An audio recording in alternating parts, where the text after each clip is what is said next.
Zoraida, will you kindly read for us? Or, Yes. well, Yeah. just a second, Zoraida. I think I'm not sure that everybody that is here today has had a chance to read the book. So let me just quickly do a quick recap of it, perhaps, of what we're in chapter 6 of Jesus in the Home, a book of the psychography of Francisco Xavier by the Spirit Neio Lucio. It's a book from 1949. But we'll see it's very much extremely timely still to what we're living today, to help us manage and prepare towards a better world, a world of regeneration. Let me try to recap a few messages, because I read this book in 2019. So it was nice to go back to it. So I figured if we're in chapter 6, let me just start from the beginning and remember. And I realized I actually had done a quick recap in the past of some of the chapters. So perhaps we can quickly go through it. It will take us only a couple of minutes, and then we'll jump right into chapter 6. So as we know, this is a book where Jesus presents his teachings in the typical format of parables, which are very simple stories with focus on some messages of moral and spiritual lessons. And something that is important every time we read this book is to reflect on the word home. And of course, home here can be interpreted as our house, our family, my house, my family, my workplace and colleagues, my physical body and health, my mind and emotions, and the spirit that I am, the spirits that we are. So Emmanuel, the spiritual mentor of Chico, introduces the book saying that when the gospel enters the home, the soul opens the door to the divine master more easily, which I understood that when the teachings of love, charity, and the natural laws, of course, that get very much solid there in Spiritism, entered the family place, with the work interactions, the body and the mind, the spirit opens more easily to Jesus, to God, to wisdom, to so many of the messages that we have been trying to absorb, and still very much a challenge today. So in chapter 1, the book starts with Jesus saying that world peace begins under the roof that shelters us. And if we can't learn to live in peace within 4 walls, how can nations expect to coexist in harmony? The home is the first school of the soul, where we gradually learn to understand humankind.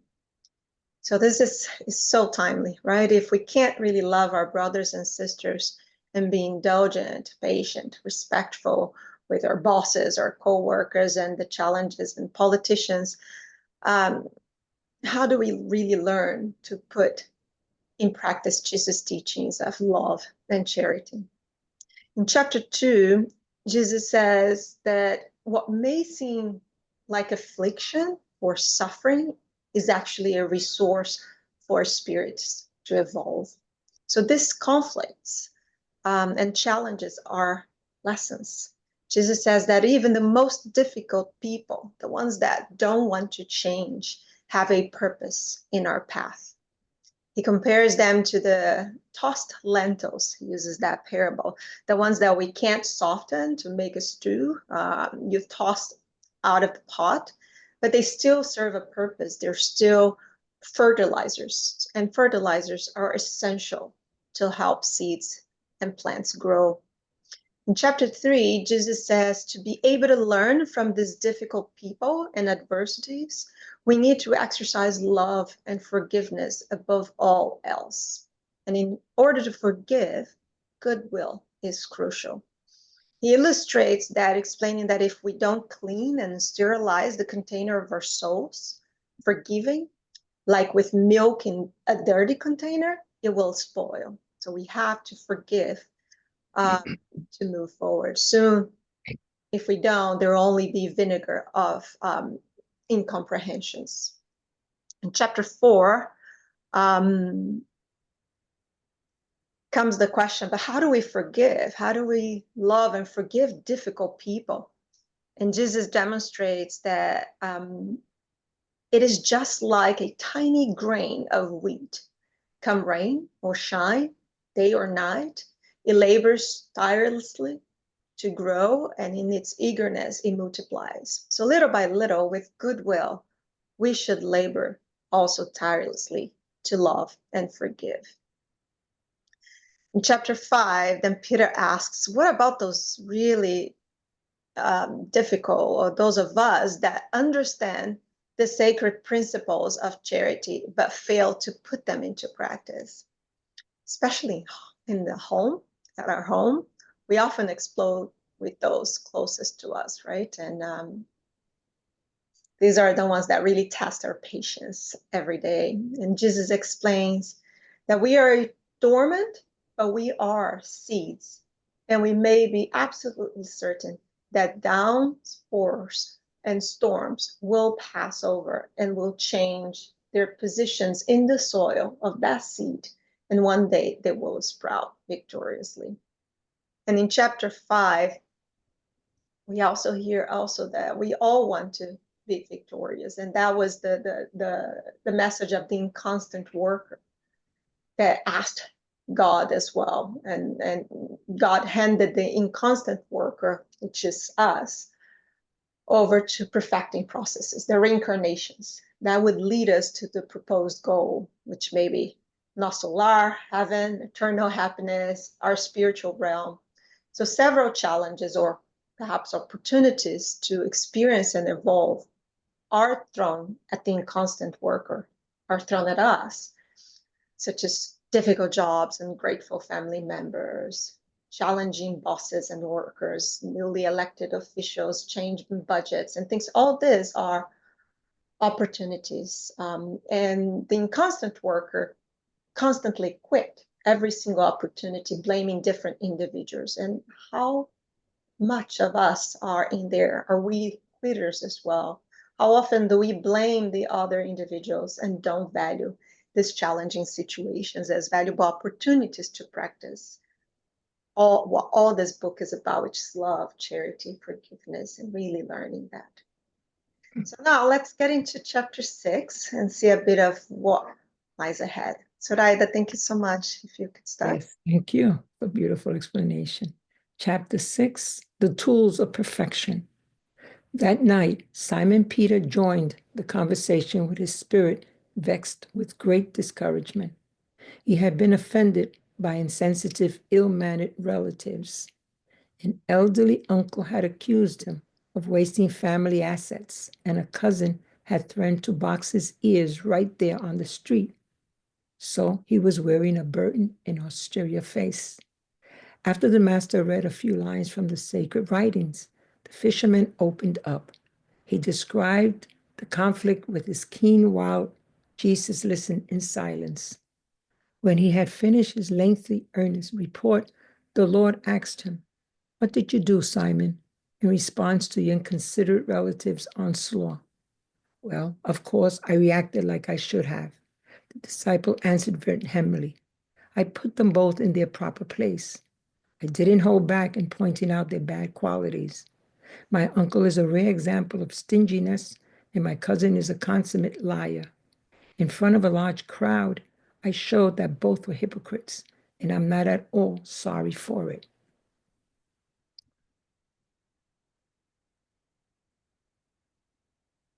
Can you read the first line? Yeah. The master thought for several moments and then began to speak compassionately. "Peter, what does a carpenter do when he is building a house?" "Well, of course, he works hard on it," Peter answered impatiently. "How?" replied the heavenly friend with a smile. "With tools." After Simon's third response, Christ continued, "The individuals we are born and live with while on the earth are the first and most important tools that we have received from the Father for building the kingdom of God within us. There are elements for our spiritual growth, and if we fail to take advantage of it, it is nearly always impossible to be victorious by using other means, because the Father has bestowed life's problems on us according to our ability to solve them. The bird has to build a nest, but nothing else is expected of it. The sheep provides wool to the shepherd, but no one expects a ready-made coat from it. People have been granted tasks such as those entailing love and humility as they work intelligently and constantly for the common good, so that peace and happiness may not be only myths. Our closest family members are most often the hammer or saw we can use in building the living and sublime temple by which heaven will manifest in our soul. While the mason uses his tools on the outside, it is up to us to use ours on the inside. Our every occasion, unlearned persons represent for us an arena of spiritual merit. The bad person is a challenge that puts our goodness to the test. The ungrateful person is a way for us to practice forgiveness. The sick person is a lesson in our ability to lend aid. Those who behave rightly in the Father's name with respect to difficult or indifferent family members are quickly preparing themselves for the glory of serving humankind, because patience perfects life and time changes everything. Jesus finished, and perhaps because Peter's eyes still had a beseeching look, he added serenely, if we do not help the needy person who is right there beside us, how can we help afflicted persons who are far away? If we do not love the brother or sister who breathes the same air with us, how can we devote ourselves to the Father in heaven? In light of these questions, no one dared break the expressive silence that hung in the air of that martyr's room in Capernaum. Thank you so much, Zoraida. You're welcome. This is fantastic, right? Quite beautiful how it goes back to some of the initial messages and keeps reinforcing how challenging it is for Peter and others, and how simple it's supposed to be, but not quite, right? So I really like the emphasis on tools, right? All these challenging people and situations and emotions are tools. I also think it's so interesting how the connection with the messages of no one expects this, no one expects that, meaning God, the universe, life, spirituality doesn't expect perfection immediately, but expects us to keep working on it. And that is an important message to our as well, because we do have eternity, but we also have a responsibility, a commitment to dedicate every lifetime as much as possible to evolve. I think we have a really hard time understanding eternity.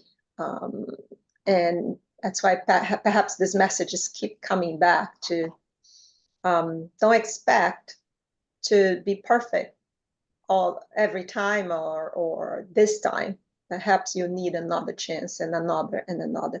But if we don't really apply ourselves to get it, to keep progressing, to have patience, how are we going to really serve a bigger purpose? How do we serve the Father if we can't serve the needy next door, our neighbors, our brothers and sisters under the same roof?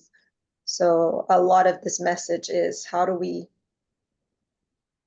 remember that we are tools and others are tools, and the circumstances that we are in are also tools of perfection, in a very long process, perhaps, of eternity, but definitely progressing every step that we get. Very beautiful as well that I think there was a message in one of these chapters that also mentioned about the hand of instructors. All these experiences are really means of correcting, instructing, building, educating others and ourselves in this process. And then right towards the end, I think it says in this chapter, the bad person is a challenge that puts our goodness to test. The ungrateful person is a way for us to practice forgiveness. Interesting how it's something we need practice. It doesn't come easily, right? And the sick person is a lesson in our ability to lend aid, to be there and to help, to remember we are significant in the process of others, which I also think is quite beautiful. Any comments, questions, reflections around this chapter or any of the others that we quickly recap? Yeah, I think that and the message here that we are always struggling to make a part of our journey is that in the end it's our own personal evolution, right? Those around us are tools, but we cannot depend on them to make our own personal progress. So if you like this example, Peter, he has an ankle that is greedy, and it's challenging him with his actions. So how can we react with love and understanding towards those that cause us pain, right? Cause us difficulties? And I think we all face that in our own journey, family, work colleagues, all these things. So the message from Jesus is, on one side, they are necessary instruments for our growth. We need, because if we don't have them, we don't have opportunities to learn how to deal with difficult situations, right? If we bring to the situation we are living nowadays in the world, right, where a lot of people are complaining and are facing challenges, and are thinking that we are going backwards instead of moving forward, right? We had a very interesting lecture last week on are we going backwards, from Claudio Filho on the United States Spirits Federation. These are all opportunities, right? We are not expected, and we shouldn't expect from ourselves perfection, because we are far from there, right? But what we should expect from us is improvement. If you lose the patience 10 times, next time you lose the patience 9 times, it's already progress, right? If when you have a family member, a colleague at work, or someone that really causes you difficulties, next time they cause trouble, are we able to react a little better than we did the previous time? How can we use these tools even to analyze ourselves, right? To reflect on ourselves, to analyze our weaknesses, right? Where am I? Why am I unable to deal with this situation? Where is in me the issue that is preventing me from dealing with this situation in a constructive way, right? Because again, we cannot change anyone. So if someone attacks us because they think we have, we're not doing the things the way they like us to do, if we think we are doing it in the right way, the right thing is to continue doing the way we think is the right way to do, and their reaction we cannot control, right? Now, of course, for Jesus, it's easy to look at it and see from a perfect spirit way of looking at it. For Peter, it's interesting because he's in the presence of the master, which you can only imagine has an energy in itself, right? An energy that should give you peace and harmony. You know, when you are in the presence of more elevated spirits, and of course, we're not even close to Jesus, but sometimes you are around, individuals like Divaldo, for instance, you feel some sort of peace, some sort of I don't know, positive energy, right? So from that, can you imagine what these disciples felt around Jesus?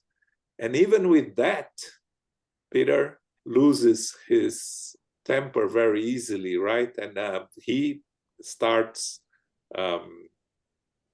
resenting the imperfection of others in front of everybody. And Jesus says, you know, you're looking from the wrong point of view, right? You have to look from a different point of view.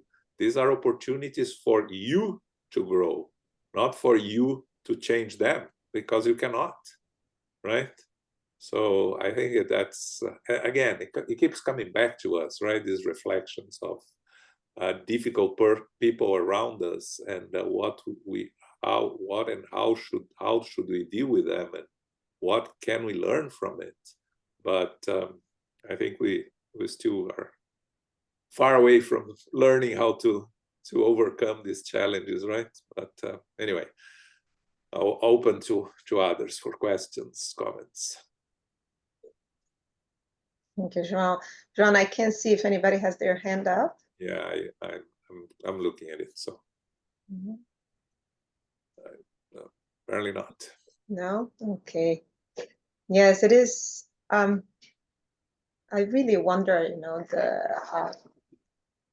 what kinds of incentives and disincentives and time, you know, how time plays a role, because we see it especially at home, sometimes at work too, you know, over time, people get too comfortable and they lose respect, they lose patience more often, actually. So sometimes, while we're supposed to build that learning of being more patient, not judging, and so many of the others lessons raised here, often we see that as we get comfortable, we tend to not be as contained.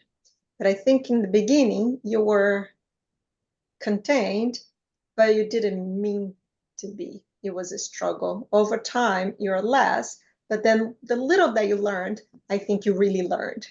As you mentioned, João, you know, instead of losing your patient 10 times, you lose 9. That is no longer the effort. It just became natural to you, perhaps. But you can see that at home, how simple it is to just lose patience with the closest. You believe, you trust, you have that unconditional love, and you can just keep behaving the way you do because it's family. And then perhaps it is in that learning environment that we really consolidate those lessons, because you do have that unconditional love to keep testing and trying and progressing, hopefully. But Marcio has a question. Talking about family, Marcio has a question. Go ahead. Thank you. I just want to say that never happens with us. We never lose our patience with each other. We heard it happens to others. No, but it's just 2 quick comments. Just when we're talking about Jesus being this perfect being, but at the same time in the Bible, there are passages, I believe, where he loses his patience, right? In a beautiful way. When he goes to the temple, he gets mad that people are selling things in the temple. So even Jesus sometimes loses, at least according to the Bible, his temple. He gets nervous. So can you imagine us? And then the other thing is, I was just listening early this morning an audiobook about losing patience and how we react and how and according to the audiobook, losing it's a 6-second chemical reaction in our body. that makes us react the way that we react. It makes us lose our patience, or storm out, or say something to someone that we should not say. So if we hold those 6 seconds, it lasts 9 seconds for us to go back to our, let's say, to a good mood. So and it seems that controlling those 6 seconds is what we have to do in a biological sense, what is hard. So I think it's funny how this passage today, I think, connects to a lot what we have been seeing, and a lot what other people are doing in the world in a different name, right? Mindfulness, or how do we control ourselves, how do we react better? So everything is connected, and the fact that it's a 1949 book, I think, and as Anna said, I think it's so actual and so important these days that. But I do want to believe that the world is actually moving into this.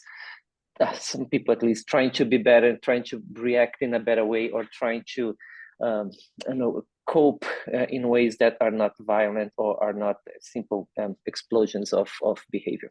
Over. Yeah, I'm just a quick comment on Jesus. According to the Gospels, he lost his patience. He was in doubt. But if we think of him as a perfected spirit, as a pure spirit, I think that maybe his reactions were more to show others, not that he really lost his patience, but he acted in a way to show others the proper reaction, or the proper behavior, or the Bible is the interpretation of how people saw his actions, but in reality, maybe he didn't lose. I don't know. I think that when we think of a pure spirit, it's difficult to understand how a pure spirit could lose this patience, or get frustrated, or when Jesus said at the cross, Father, why have you forsaken me? There is a lot of questions if he really said that, or what he really meant if he said that, because it's not. It doesn't really make much sense to think of Jesus as a pure spirit, to believe that God has abandoned him, because he knows better than that, right? If we know that God never abandons us with our limitations, even if we know, but we don't fully inside believe in that, right? Sometimes we feel abandoned, but again, I think of course we cannot fully understand Jesus, but I think it's interesting that we have to read the Bible sometimes more careful, to not because it's comfortable for us to bring Jesus to our level, right? And the effort should be on the other way around. We need to go towards him. We need to make an effort to get closer to him on our side. Thank you, João. Thank you, Marcia. Yes, absolutely. That's why I really love what Spiritism brought, especially in the book, Gospel According to Spiritism. A lot of things there try to explain what we read in the Bible, and other places that it just doesn't quite connect to what is brought in so many of the books Kardec brought to us, and what the spirits help us reinterpret what's there. I like what you said, João, too, that what's there is perhaps it's an interpretation of us projecting how Jesus should have behaved, but not necessarily how him having rage, disappointments. I think, as we read in the Spiritist books, it's more that level of perfection, perfect spirits. Don't get disappointed, don't get enraged. But it's good to see that we're learning as well to distinguish these interpretations, but they're still very much connected to how we behave, and it's helpful. I love what Marcia brought, that it only takes 6 to 9 seconds. So if we really are able to remember, just bite your tongue, or just take a breath, take a sip of water before you say or do something. The famous water that Chico, right? Keep that water in your mouth for as long as you and keep it there until you pass. Marcio has another comment. I don't want to extend on Jesus and he's losing his patience. So I just asked ChatGPT, and then ChatGPT told me that while he never loses control in a sinful way, there are several instances where he displays righteous indignation or firm correction in response to disbelief, hypocrisy, or injustice. So it's different, right? It's being righteous. It's not losing his patience, but it's sending a strong message through acts, maybe, or through. So yeah, it's not like losing his patience and throwing it, like having a tantrum, right? It's really sending a firm correction or righteous indignations because something is not right. So it's not being passive, but being active in a way that, as we should be, right? If we see something wrong, we cannot just let it go. We have to be righteous. We have to be firm and correct them. So I will just retract what he didn't lose his mind. He just was righteous and firm in the way that in the way that he acts. So you're right, John. Yeah, but thank you. What ChatGPT makes a lot of sense, right? Because that's exactly what Jesus is. Exactly. It's the righteous indignation, right? Exactly. Again, it's a lesson for us, right? How we've because it's not to run away from the difficulties. It's to face the difficulties, to show what's to make clear our position, but it's not attacking others or causing pain to others, right? Thank you so much. Indeed, I think it also works the other way around in terms of not reacting. I'm seeing, especially in New York, a lot of people not reacting to, for example, the homeless in the streets. And I'm actually starting to see people getting confused. You see people standing in the corner and they'll say, excuse me, and people keep passing. They don't stop to talk to see what that person is asking or what is the situation. So I stopped one of these days and the person just wanted directions. He wasn't a homeless at all asking for money, which is what people often tend to just walk by. They don't have money. They don't want to give money. They don't want to get, or they're scared too, right? That happens. But in that case, the person only wanted directions. But I saw before I got closer to that person, I saw several persons just kind of moving away, scared of this lady asking, excuse me. So I think we are also in that position, a lot of not reacting or not giving the benefit of a doubt or engaging, and that is our neighbor too, right? So it's something that, and it's complex situation. It's not an easy thing to explain or shouldn't really judge, but to comprehend. But again, it's about paying attention to our reactions and valuing this challenging, potentially even dangerous sometimes opportunities that we need to reflect a bit more. Yeah. Any final comments before we move to chapter 7? One sec. Okay, so Marcio just wrote here. In the Catholic Bible, Jesus is consistently portrayed as patient and compassionate, but there are moments where he expresses frustration, righteous anger, and strong rebuke.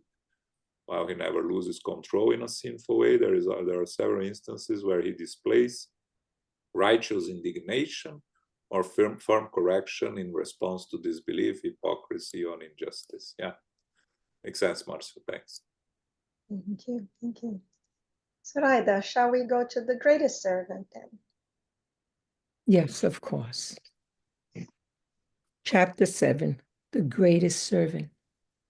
Philip was at the family meeting, and at one point he asked the divine master, Lord, of all the people on the earth, who is the greatest servant of the Father? Jesus thought for a few moments, then began telling this story. A large crowd gathered in a big field when a famous warrior bearing swords and medals, came there to give lessons on military tactics, urging the onlookers to learn how to defend themselves. The people began doing strenuous exercises, leaping and running dangerously about to no real purpose. Even so, they kept at it, aimlessly and joylessly. Consequently, they lost several young men in such activities as they prepared for the possibility of war. Not long thereafter, a famous politician arrived in the region with a large collection of law codes. He divided the people into various parties, pinning young against old, poor against rich, and servants against stewards. In spite of the sowing of material benefits as a result of the competition among the various groups, the politician went on his way, leaving behind dark thorns of hatred, disappointment, and discord amongst his collaborators. After the politician came a philosopher carrying volumes of old books under his arm. He divided the people into various schools of thought, which soon gave rise to pointless arguments amongst them. Everyone doubted everything, even their own existence. The philosopher, of course, had remarkable advantages. It did stimulate thinking, but the trouble resulted from it was very regrettable. And the philosopher bequeathed a lot of futile questions to minds incapable of such a lofty effort. Next came a priest armed with vestments and symbols. He supplied a lot of rules and regulations on how to worship the Father. The people learned to genuflect, to cleanse themselves, and to plead for divine protection at set times. Nonetheless, all the fundamental problems of the community remained the same. There were no work directives, no conscious purpose, no values, no happiness throughout the entire realm. Disease and death, need and ignorance haunted everyone. One day, a humble man showed up. He brought no weapons, scriptures, arguments, or symbols. He brought only a spontaneous smile and revealed a mind full of goodwill guiding his industrious hands. He preached no spectacular doctrines. Instead, through gestures of pure and constant kindness, he rendered true worship to the Almighty. He began to make himself known, cultivating a small plot and decorating it with precious fruits and flowers. He talked with his companions in struggle, making use of the time in fraternal, spiritually uplifting teaching, and he told of his experiences to all who had a mind to listen to him. He worked with wood, planted useful trees, built houses, and set up a modest school. Soon everyone around him was living in health and peace, fraternity, and the blessings of work, prosperity, and contentment with life. Due to the spirit of work and learning that he instilled, defense was good, politics helpful, philosophy worthwhile, and the priesthood useful.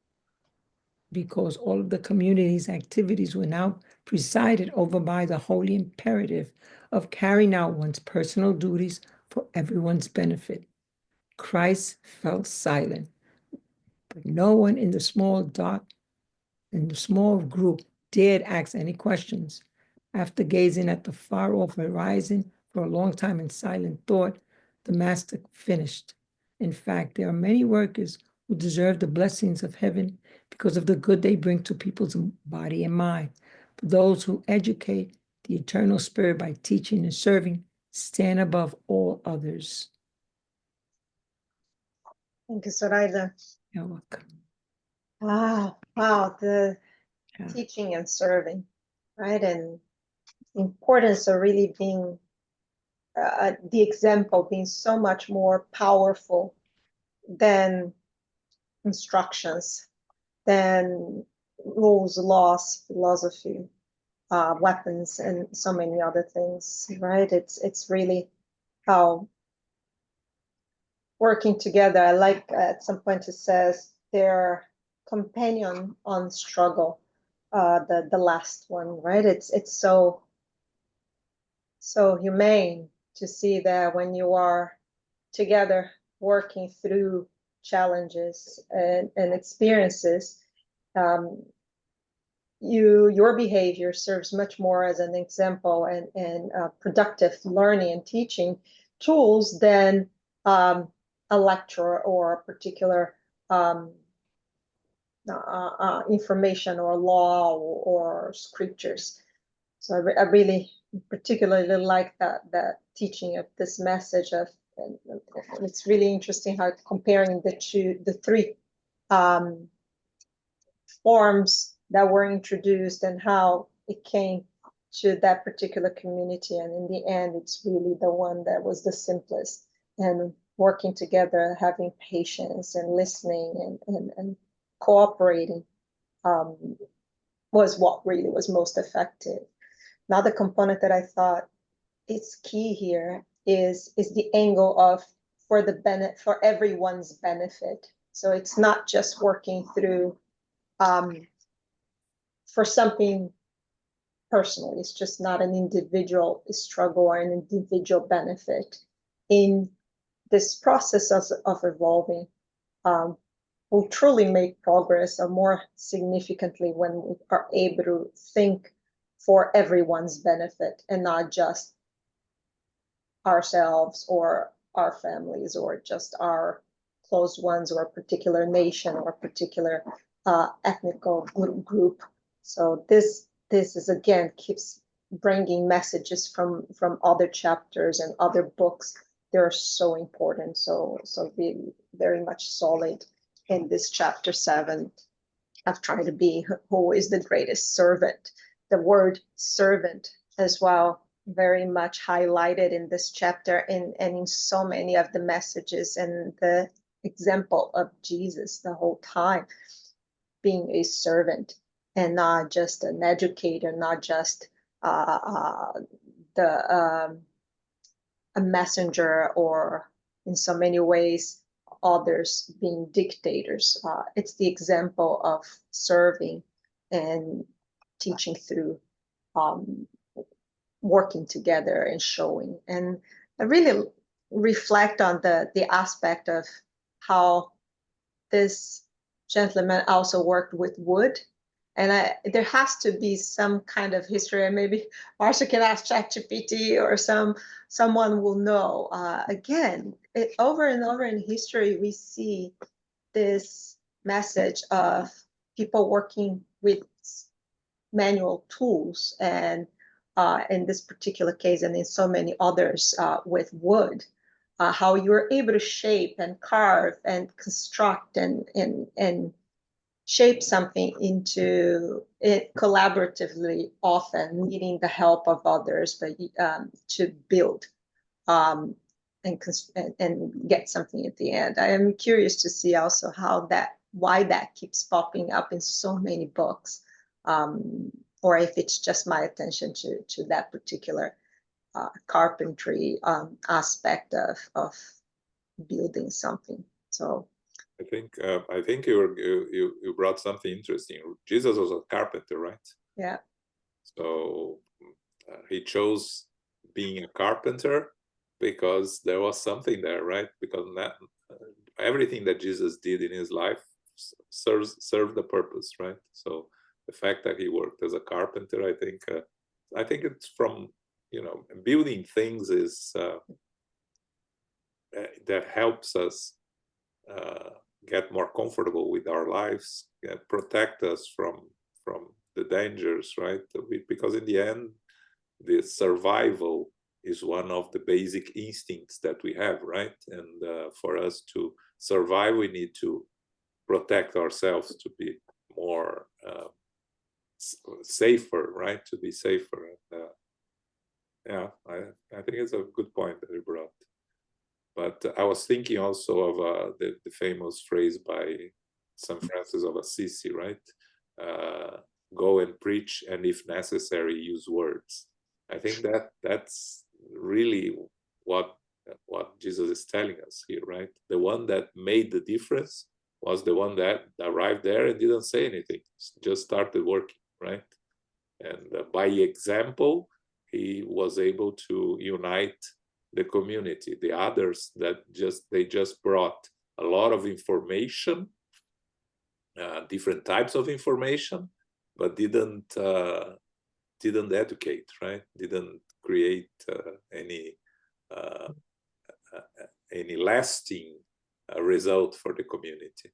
Luisa. Oh, I just see. I'm not sure if I'm kind of my thinking isn't in a good way, but Jesus being a carpenter, like we make from, you go from the raw wood, like think a trunk of a tree, to a beautiful, can be furniture or something that, so just like us, spirits that go from being unaware and simple and unaware to one day will be pure spirits. So I'm just thinking about this analogy, going from the kind of the raw wood to a beautiful furniture, and us like from going from simple and unaware to a pure spirit. And I'm not sure if my thinking makes sense.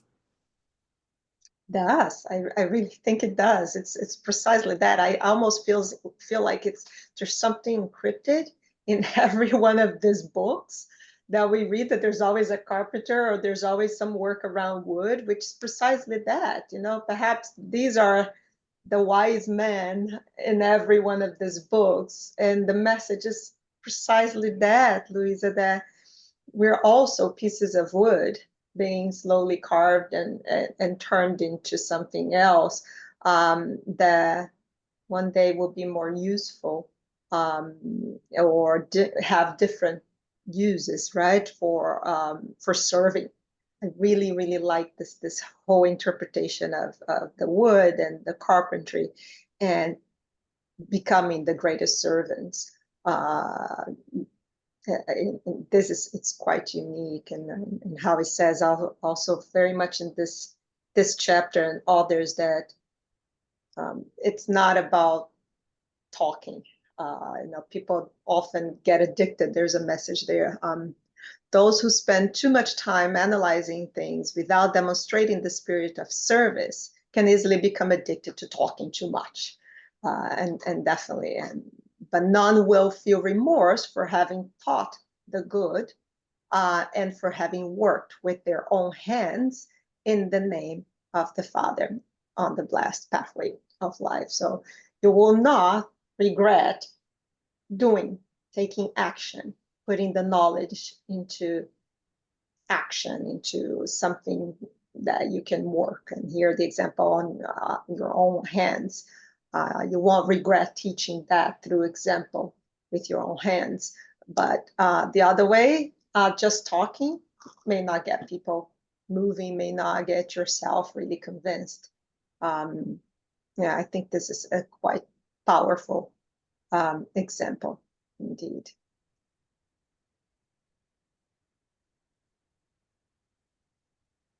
No more comments on this chapter? Nope. Okay, so we still got a bit of time. Shall we move into the Wise Prince? Yes. Thank you, Sarah. Chapter 8, The Wise Prince. The disciples were discussing the most appropriate way to act before the Almighty when the kind-hearted master told the following tale.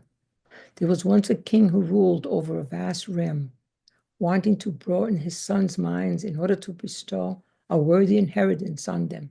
He took them to one of his huge domains, lush, green, and abundant valleys, and entrusted each one of them with a particular plantation, which they were to care for and cultivate with diligent work. Their father wanted them to have the crown of understanding, love, and wisdom, which they could attain only through education and work. And since he was to give them transitory material, he set an amount of time for their constructions that would be vital for their important tasks later on. He did this because the valley was subject to changes, and a time would come when a devastating storm would visit the region, and only those who had built a sturdy shelter would be safe. Now, as soon as the king left, his young sons, along with the many clans, accompanied them, lazed around for long periods of time, seduced by the beauty of the sun-drenched plains. When they did get up to work, they indulged in long discussions on the laws of solidarity, justice, and defense, and each of them demanding special deference from the others. Almost no one was concerned about enforcing the rules and regulations that had been established by the central government, concerned about their personal comfort. Most of the princes and their cronies were meticulous in finding subtle ways to evade without causing a scandal, the principles to which they had sworn to obey and respect, trying to deceive their magnanimous father through mere words of praise. Instead of honoring him with beneficial work, they restricted themselves to complex disputes regarding the king's personal issues. They wasted years on end arguing about his personal appearance. Some of them insisted that his face was white as a lily, while others insisted that it was tan, like that of many slaves from Ceylon. Many said that he had a gigantic body, and a lot of them insisted that he was a star-crowned angel. While the verbal confrontation increased in number, time slowly ticked away. Endless reproducing, ravaging insects invaded the land, wiping out a sizable part of their invaluable resources. Pollutants came down from nearby mountain ranges and turned the area into a wasteland. Meanwhile, completely distracted from their basic obligations, the thoughtless princes were constantly enslaved in foolish quarrels. However, there was one well-informed son who took note of his father's decrees and strove to uphold them. He never forgot the king's advice, and whenever possible, he would offer it to his closest friends. He spent many hours, to which he was entitled by law to use for rest, building a sturdy shelter that would assure him peace of mind in the future, and sowing beauty and happiness around the plantation that his father had loaned him.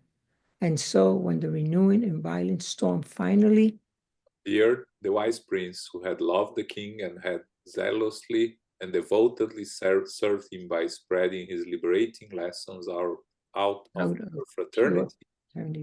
pure fraternity, and by fulfilling his fair and kind will through daily work by means of constructed afflictions of his soul and the sweat of his brow, was naturally sheltered in a sanctuary of peace and safety that his squabbling brothers were unable to find. A gentle silence hung over the simple room. After a few minutes, the master set his clear eyes on the small group and concluded, "Those who spend too much time analyzing things without demonstrating the spirit of service can easily become addicted to talking too much, but none will feel remorse for having taught the good and for having worked with their own hands in the name of the Heavenly Father on the blessed pathway of life." Thank you, Sorada. Thank you. Welcome. You see how connected this chapter is to, especially to the previous one on putting to practice, serving it as an example. But quite interesting the story, how it talks about the three sons. They all started the same. They all got the same chances and opportunities and land and guidance and instructions. But then two of them didn't quite follow. Only the last one followed and found a sanctuary in the end when afflictions hit. This was the one that had a sanctuary of peace, and that is typical of our daily struggles of trying to prepare for an unexpected event in the future, and that is, of course, to many intuitive, but to others trying to take advantage of thinking they can deceive the father. It's okay, often, or many of us think, how far can we go in deceiving the father? And we know that we can get away with a lot of things for so long. And unfortunately, sometimes the consequences are quite unpredictable, and they truly affect more than just what we perceive being the ones that caused the situation. We see these days in natural disasters so many people ask, and other situations, why this particular people were affected and not the ones causing a particular issue. And it's clear, in the end, it will be very hard to make distinctions. We are all going to be affected, some more than others, and perhaps some only in a future life when they realize how guilty of a particular situation they are, and then they will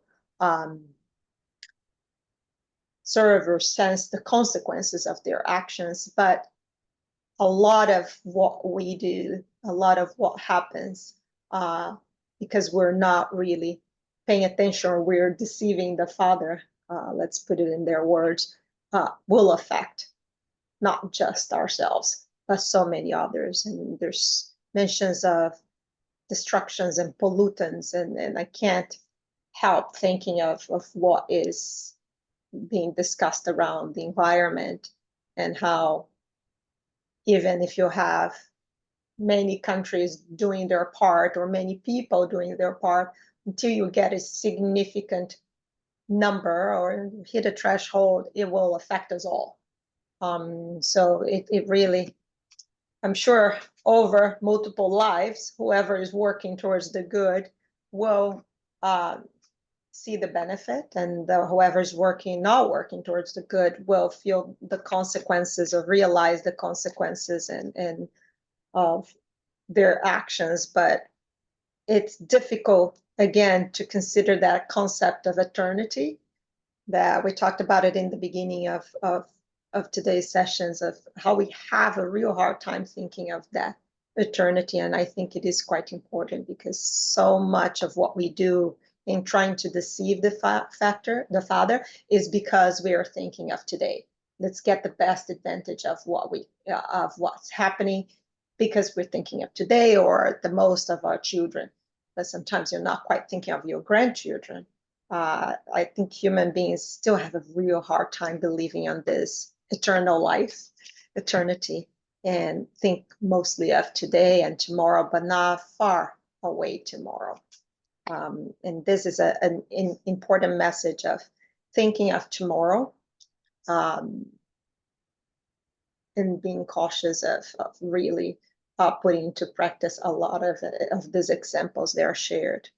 Any comments there?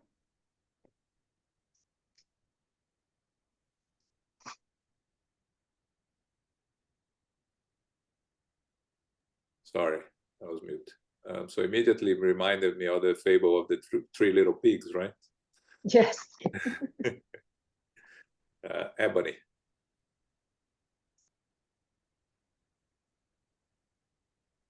You're mute, Ebony. If you're talking, you're mute. Hi, I'm sorry. I was saying that I see this chapter as a bit of a metaphor for, in my mind, it represents the various spiritual schools and practices that we have on the earth. And in the second paragraph, it talks about the king entrusting each of his sons with a plantation. I see that as representing the different cultures across the earth. And the wise prince at the end that came later was Jesus, and the king, of course, being God. And as Ana Rosa mentioned, this chapter definitely ties in with the previous chapter that tells us that being of service, or being a servant, is, at least that's my interpretation, is the greatest aspiration that any one of us could aim to become. And that's really our true purpose here on the earth. And many of the spiritual schools have wasted time, valuable time, in in analyzing and debating based on their different viewpoints, but they lose sight as to the real meaning and purpose of what life is all about and why we are here. Thank you so much, Ebony. Indeed, I really think you caught the main message here of the different sons what he expects, and the message there of the father entrusting what they have, right? It is a loan. It says here somewhere, father had loaned to their sons this particular land situation, and so it's not theirs. It's still very much that what you interpreted as Jesus and God. Who are they in this message? And I agree with you that service is definitely what's most expected as the best way of helping evolution and being of service. I think it says here the best way of being of service is being the example, is serving as an example, and not necessarily indicating and analyzing and debating what is the best way to do it, but actually putting to practice, showing, serving, being of service to indicate the best way ahead, or the best way to produce, to evolve. Not easy, very, very difficult. We see these days often things get really bad because of a previous moment where there was much hope, but something didn't quite happen, or we didn't serve, we didn't show the example as we in words promised we would. This is the way that works. This is what should be done. And then when, for example, politicians are in power, they don't quite act on what they claim to be the right way. And most even believe it because they voted for them. But then when you put in action, or don't put in action, then things change. And that is the cycle of every time we don't serve, we don't apply action to the knowledge that we preach so much, cycles can repeat themselves until we learn. And we see that in nature, we see that in politics, we see that in economics. It is very typical of us not learning. Let's go back to it. So we think it's just the natural history is having cycles repeated. Perhaps not the natural history, but it is a way of showing we haven't learned yet. Or what you claim to be the right way is not quite yet there, or you haven't put it in examples, or showed it, or put it in action. Thank you, Ebony. That was very good. Anybody else? Any comments? I think here in the last phrase here, when the renewing and violent storm finally came, right? So why did he say renewing and not the destructive and violent storm, right? Because again, the law of destruction, right, which is sometimes the destruction comes for renewal and for us to have to start in a different way, to have to learn from it, to have to evolve from the challenges. So I think it's again, it's the small words that are placed here and there, right? Renewing and violent storm finally appeared, which is again, the father told them all the time, right? A storm will come if you need to prepare the land and prepare to protect yourselves. And I think it applies to our daily lives, right? Storms will come in our personal lives. How are we preparing ourselves to deal with the storms when they come? Because as we learn from Spiritism, we never received more than we can handle in our journey, in our incarnations. If things come to us, is because we have the necessary tools to deal with them. We are prepared to deal with them. And if we are not dealing in the right way, it's our own responsibility. It's not the event itself, because the event happens for a reason, right? Again, it's easy for us to talk about it when everything is falling apart around us. It's very hard to have a clean view of the best path forward. But but we need to at least to try to have conscience of the challenges that come our way. Are there for a reason. What can we do with them? Learn from them, deal with them, evolve from them, even if by the end of it we are in a difficult situation. Even the difficult situation that is a consequence of it is an opportunity, right? Absolutely. I think if we reflect about all these chapters we read today, then this recap of these 8 chapters, it's quite strong, the message of what I think in this last one you mentioned, constructive afflictions. We heard challenges and so many other language around the problems that we go by, the difficult people, the difficult situations, the storms. These are all tools of perfection, as I mentioned, I think in chapter 6, and how are we going to be the best servants of Jesus, or the message of the Father, of all this wisdom, to put into practice through service, see evolution for ourselves, but more importantly for the benefit of everyone's benefit, and not just ourselves.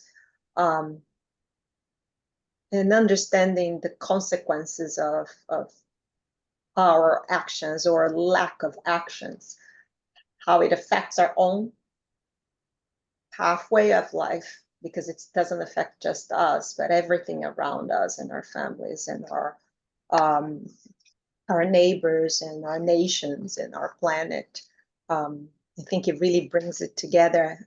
Every chapter that we read in this book, it seems to kind of bring it together to the main message there of bringing Jesus, bringing the word of love, the word of charity, the word of compassion, tolerance to home, to our houses, to our families, to our bodies, to our communities.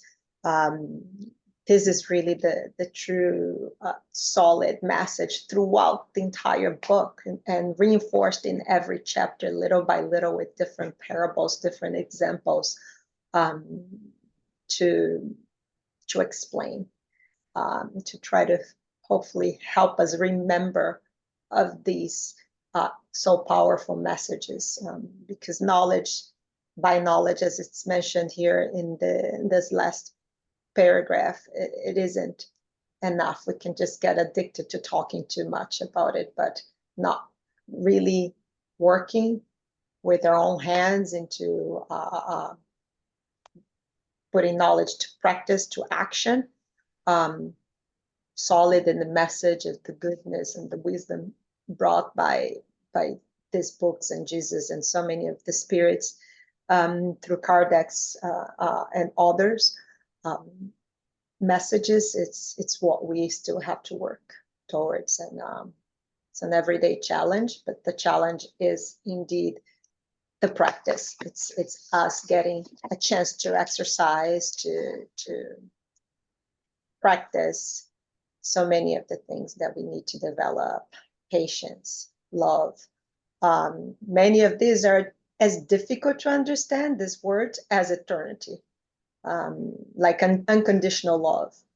Yes, we sometimes get closer to that when we think of mothers and their children, and fathers, but still, I still think we're perhaps very far from unconditional love, as we read so much about it, and what the kind of love that Jesus had, of asking the Father to forgive the ones that had put him in the cross, and so many other situations where he asks for all of them, all of us, because we're definitely not alone. Being forgiven or being helped just ourselves isn't going to help the situation. for very long. Over time, we have to think as a whole, as part of a whole, part of the divine, part of, so many people like to say part of God. We are all part of God. And I think it's in that belief that if we think as one, as a whole, that is the best way to help ourselves, help others progress, and help progression, evolution overall. If we get closer to thinking like God, I think that's perhaps the message that so many people like to use, that interpretation that we're a piece of part of God. I like that too, even though we understand very well the message that brought by the spirits explaining the difference between the creation and the creator. But the message, I think it's also clear there, how us together, through example, getting through, as what was it in the last paragraph, partners in challenges, something like that was mentioned. Together we will then solve the problems for more people and not just few of them. Yeah. Any other comments here on this chapter? Or perhaps any of the other chapters if you want to get into it?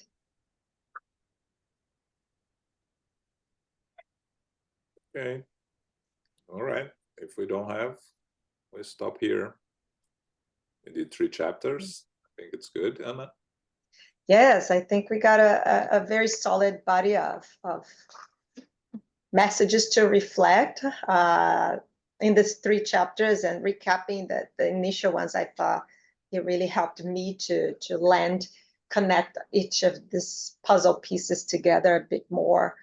And this book, it's also very good to read, or at least I remember reading in 2019, 2020. I think we read it together with another one that was, what was it?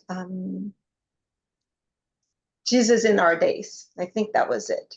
It's so connected. It's a psychography by Divaldo. And of course, it's Joanna de Angelis, and so much connects so well, right? So many of the messages they're discussed in this book. But I think at that time we were looking at the 2 books together, and it was really, really powerful, because so many of the messages are connected. They discuss so much about tolerance, Jesus tolerance, of course, the examples of Jesus tolerance, and how, of course, we can't, we have to remember the Sermon of the Mount, when Jesus really brings that message of turning the other cheek, right? The major example of tolerance. And how do we interpret that? I remember when I first read those 2 books together, like, that is counterintuitive to me. How do I turn the other cheek when you feel attacked? Even if you really take it literally, you immediately duck, or what is it? You're not going to turn the other cheek. But continuing to read the book, it's so powerful how it really connects the message of patience, tolerance over time. So it means understanding. The other cheek is taking the 6-9 seconds that Marcia said to understand, breathe, drink some water, and then continuing to apply the messages or exercise the messages, serve with tolerance and love, compassion, all these messages that these 2 books and so many others bring to us. To how do we exercise all these very powerful examples and emotions that are connected to it to evolve. Yeah. Well, thank you, everyone. Joelle, any further messages there before we close? Yeah, next Sunday is the 3rd Sunday of the month, so we are going to go back to the study of the Mediums book, right? And we are on theoretical essay on apparitions, which is materializations. So That's what we're going to talk about next Sunday. Okay. Carol, do our final prayer. Yes, certainly. Thank you very much, John, and thank you, Anna, and thank you, Sarita, for reading for us today. Infinite Creator and Divine Providence, we give thanks to be together again for our studies of the book Jesus in the Home, our chapters being chapter 6, 7, and 8, which explore the tools of perfection, the greatest servant, and the wise prince. Challenges are near and far, but they are useful tools for us to evolve and move forward to perfection. We apply patience and proactive endeavoring to progress step by step. We continuously educate ourselves and practice forgiveness to help others. We try to be more loving to those who cause us suffering. These are actually opportunities, even though we may complain or react. We move forward and try to improve each day. We can analyze our current weaknesses and try to improve them and our reactions as well, which is the path to evolve. We actively are learning to overcome our challenges through patience and sincere motivation to change. We can learn to face difficulties with balance, equanimity, and goodwill. It's important to educate the eternal spirit, for this is the importance for everyone to receive the benefit through the challenges of stormy weather during our life. Opportunities of service abound. We give thanks to the spiritual benefactors and the good spirits for inspiring and guiding us today. May we receive the love, light, and peace of Christ within us for our loved ones, our teachers, our directors, our counselors, our mediums, the workers, and all participants. We pray for inner peace, and especially now for world peace, and for those who are suffering in the physical and spiritual worlds. We pray for our center, SGNY, and all Spiritist centers throughout the world, that they may grow, prosper, expand, and be protected throughout the day and throughout the night. As we close, we humbly ask for safety and protection as we return to family, friends, loved ones, and co-workers. May we go forth and remind ourselves to be beacons of love, of light, of peace, of service, and charity, which is love in action. May peace and love prevail. So be it.